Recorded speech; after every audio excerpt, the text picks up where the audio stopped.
5大常見無法泵出母乳嘅原因及解決方法。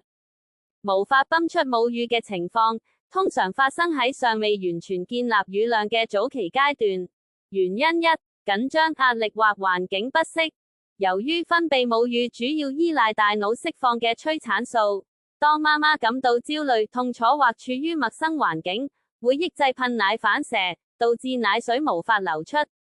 建議喺泵母乳嘅時候，可以保持心情放鬆，嘗試聽音樂、看寶寶相片或者深呼吸，並確保環境舒適。原因二：奶泵配件老化或安裝錯誤。奶泵嘅配件長期使用會出現輕微破損或鬆脫，導致吸力減弱或漏氣，無法有效泵出母乳。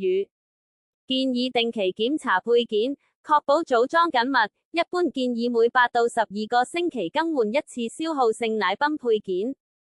原因三：吸奶喇叭尺碼不合適。喇叭太大可能會導致過多乳暈進入管道，降低吸力同埋奶泵效率，而喇叭太小則會造成對乳頭嘅摩擦，導致疼痛或受損。建議喺泵母乳之前，確保喇叭邊緣與乳頭周圍之間預留約4毫米嘅空隙，這有助乳頭喺喇叭管道內可以自由前後移動，而不會感到任何不適或者疼痛。原因四：母乳供應與需求不平衡或泵母乳頻率不足。母乳生成係遵循供求原則，如果未能按時泵母乳，腦部會接收到減少產奶嘅信號，就會導致奶量嘅下降。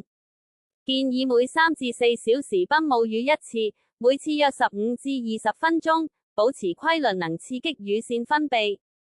原因五：乳腺阻塞又簡稱失奶或脫水問題。